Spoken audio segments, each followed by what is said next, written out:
سلام البنات، شراكم شحوالكم؟ انا في نعمه والحمد لله. حبيباتي غالياتي، كما راكم تشوفوا جيتكم بنشاط وحيويه. نهار اليوم غير الماء اللي طاير في السماء. كما راكم تشوفوا حبيباتي، درت نتوايج توتال الدار، بديت بالفايونس هذا على بالك ولدي ياكل، وراني نخليه يتعلم وحده نمدلو ياكل ويوقف لي، فهمتوا لي، يوقف لي ويحكم لي في الفايونس منا كشريد ولا غير. راني نتعب بزاف معاه على بها. اليوم قلت مادام راهو لي طاش هكا، اي قررت مع سلفتي غدوه جايه ان شاء الله باذن الله.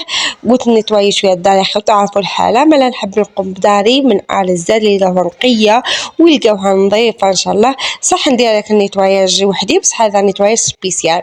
والحمد لله. اشتركوا في القناه وفعلوا الجرس لاول مره يدخلوا قناتي. اكيد لازم تشتركوا وتفعلوا الجرس باش تكبر عائلتي بيكم. وهنا فوت الدوش حشاكم اطوالات، سيقتهم وغسلت لهم الفايونس تاعهم ورجعتهم يبري، وربي يبارك ويقدرنا ويعطينا صحتنا، وان شاء الله نكونوا قد الصورة اللي تمنيتوها وبغيتوها. اليوم كما شفتوا اليوم رجعت للخزان تاع جوزتي بعد الفيديو اللي درتو، كنت متردده بزاف باش نوري هذا الشيء بعد مشاورة الزوج. اكيد ما درتش رايي، قلت له اذا نقدر نوري حوايج يماك ربي يرحمها ولا لا حاجه تلبسها نقدر نوريها ولا لا، قال لي وري عادي صحاباتك وباش يدعوا لها بالرحمه والمغفره ان شاء الله يا خياتي. كما راكم تشوفوا هذه صحينه باتا جوزتي ربي يرحمها نموت عليها، ونحب ندير فيها بالبوشت القمح والشعير. شوفوا كيفاش جات ثقيله وجات خاكه بالبوشت تجي بنينه. درت بالبوشت الحليب، وبعد ما نتوايت الدار كامل دخلت درت هذه البربوشه لخشينا، حنقولوا احنا التوابه نموتوا على هذه البربوشه تاع الحليب. وفي نهايه الفيديو راح نشوفوا اكيد واش خلات ليها جوزتي في الدار. وقرروا لي انا صراحه قررت نصدقها، والزوج ارفض الطلب، قال لي ما تصدقيهاش، خليها ريحه ميمتي، خليها تقعد لي في الدار كي نشوفها.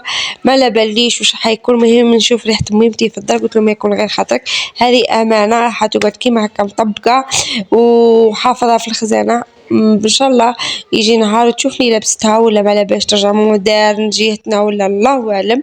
قلت له حنخليها كمحافظه ومخبيه حتى نهار انت تقرر واش دير.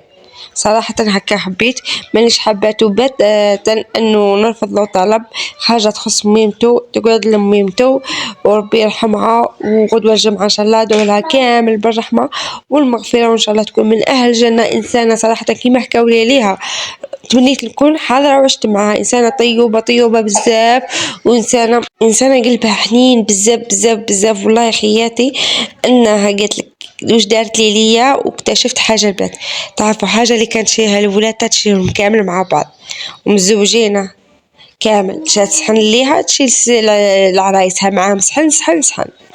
تسمع واش تلقى عندي هذا الحوايج اللي كانوا هنا عندي حطيهم عند سلفتي، عند مرت سلفي. مرحبا بكم، جوزوا الخزانتها دوكا نفتحوا مع بعض وتشوفوا هذا الشيء. خبيته هنا كنت متردده نوريه لكم، والزوج وافق قال لي لا وري وما تخافيش وراني معاك. قلت له خايفه هكا يشوفوا خياتك الحاجه هذه، قال لي لا ما تخافيش خلاص انا معاك. والحمد لله ومدير لكم اسكو غلط كي وريت الحاجه هذه ولا مانيش غلطه البنات.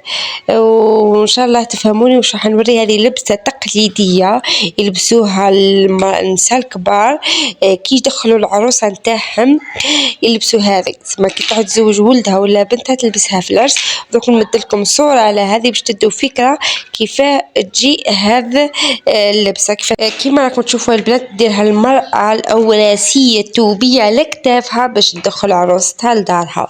هذه هي. ودوكا ما يرجعوا يديروها العجائز بصفه عامه اللي يغنيوا ويديروا يلبسوها. شوفوا البنات ركزوا معايا، مزالها بالمساسك نتاعها، مازال دارت فيها المساسك محطوطين في هذيك، خليتها كيما راهي، عاود طبقتها وخبيتها. وقلت للزوج هذه اللبسه فيها ريحه ميمتك راح نخبيها لك حتى نهار تقرر واش دير. ثاني هيهبلوا عندها في اللون الاسود ثاني، اسمها خيطه زوج، خيطت في اللون الابيض وزادت في اللون الاسود كيما راكم تشوفوا البنات. مدوا لي رايكم واش رايكم انتم تعرفوها ولا لا. احنا بالشاويه قالت هاس قلابث حنا التوابة نعرفوها باسم هاس قلابث، ديرها المرأة الأوراسية كي تجي تزوج ولدها ولا بنتها على كتافها وتقعد تمشي بيها وتدخل عروستها بيها. ولا دركا يديروها النساء اللي يغنيو مع الفرقة اللي يغنيو يلبسوا الملحفة الشاوية ويزيدوها سقلابث عليها بالعربية، ما على باليش كيف يقولوا. مهم بشوية قناة هاس قلابث. وقولوا لي انتم اسكو عندكم في جهتكم هذه ولا لا؟ لو عندكم هذه التقاليد تلبسهم المرأة الأوراسية ولا لا حبيباتي غالياتي؟ اشتركوا في القناة إذا عجبكم المحتوى ولا لا، حتشوفوا غير جديد معايا. سلام، دمتم في رعاية الله وبركاته. شكرا لكم. راح يبقاو في الصون الحفظ والصون ما حيخصهم والو، حنخبيهم هنايا، حنخليهم بريحتهم ما نغسلهم والو.